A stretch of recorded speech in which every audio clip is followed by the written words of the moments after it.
Marcos 9, 2-7. E 6 dias depois, Jesus tomou consigo a Pedro, a Tiago e a João, e os levou sós, em particular, a um alto monte, e transfigurou-se diante deles. E os seus vestidos tornaram-se resplandecentes, em extremo brancos, como a neve, tais como nenhum lavandeiro sobre a terra os poderia branquear. E apareceu-lhes Elias, com Moisés, e falavam com Jesus. E Pedro, tomando a palavra, disse a Jesus: Mestre, bom é que estejamos aqui, e façamos 3 cabanas, uma para ti, outra para Moisés e outra para Elias. Pois não sabia o que dizia, porque estavam assombrados. E desceu uma nuvem que os cobriu com a sua sombra. E saiu da nuvem uma voz que dizia: Este é o meu filho amado. A ele ouvi. Jesus tomou consigo 3 dos seus discípulos, Pedro, Tiago e João, e levou-os a um alto monte e transfigurou-se diante deles.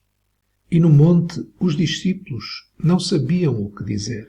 Nomeadamente Pedro não sabia o que dizer, pois não sabia o que dizia, porque estavam assombrados. Isto era o que estava a acontecer no monte com estes 3 discípulos. Mas no vale, nós lemos nos versos 14-18, nós lemos que quando Jesus desceu do monte e quando se aproximou dos discípulos, viu ao redor deles uma grande multidão e alguns escribas que disputavam com eles.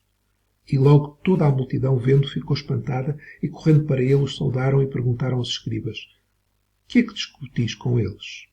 E um na multidão, respondendo, disse: Mestre, trouxe-te o meu filho, tem o espírito mudo, e este, onde quer que o apanha, despedaça-o. E ele escuma, arranja os dentes e vai-se secando. E eu disse aos teus discípulos que o expulsassem, e não puderam.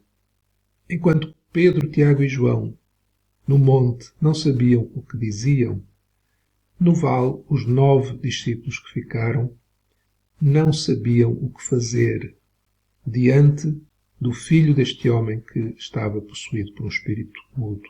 Ele queria que eles o expulsassem, mas eles não puderam.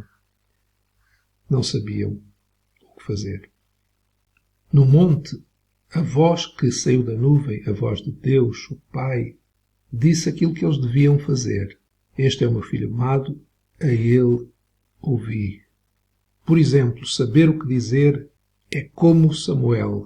Lemos do primeiro livro de Samuel 3:10. E então veio o Senhor e ele esteve e o chamou como das outras vezes: Samuel, Samuel. E disse Samuel: Fala, porque o teu servo ouve. Este é um exemplo daquilo que nós devemos dizer na presença de Deus.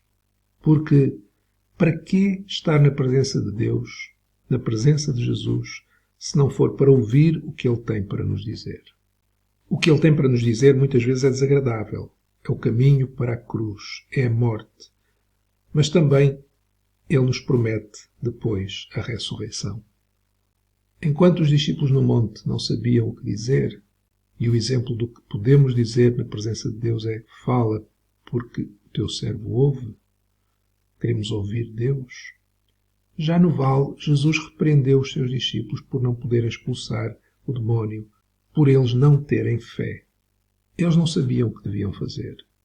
No Evangelho de João, no capítulo 6, versículo 28 e 29, disseram-lhe, pois: Que faremos?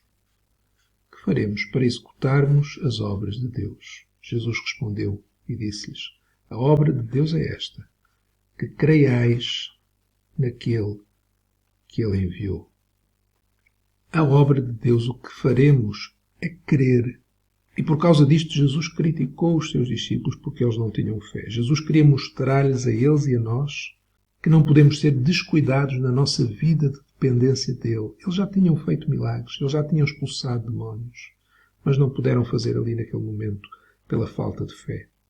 Não podemos ser descuidados na nossa vida de dependência de Jesus, dependência de Deus, em sermos fortificados cada dia na fé. Como lemos em Romanos 4:20. Paulo falando sobre Abraão e não duvidou da promessa de Deus. Não duvidou. Teve fé. Não foi incrédulo como os discípulos no vale, mas foi fortificado na fé, dando glória a Deus. Sem fé é impossível agradar a Deus. Lemos isso em Hebreus 11:6. Ora, sem fé é impossível agradar-lhe, porque é necessário que aquele que se aproxima de Deus creia que Ele existe e que é galardoador dos que o buscam. É a fé que agrada a Deus. E é a fé que agrada a Deus que produz obras. Isto é, quem tem uma fé verdadeira quer mais de Deus, quer estar mais perto dele, quer depender mais dele. E por isso, neste episódio, no vale, Jesus disse que esta casta de demónios não sai senão pela oração e jejum. A oração e jejum é a autoestrada da nossa dependência.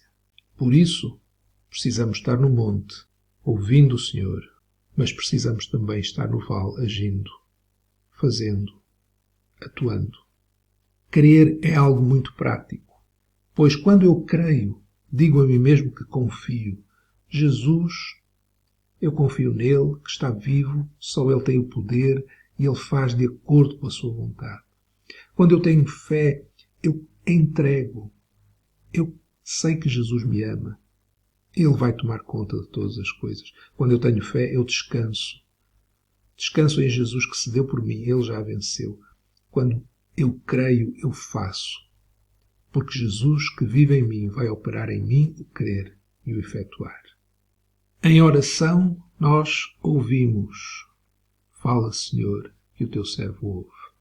Em fé, nós fazemos. Fazemos as obras da fé.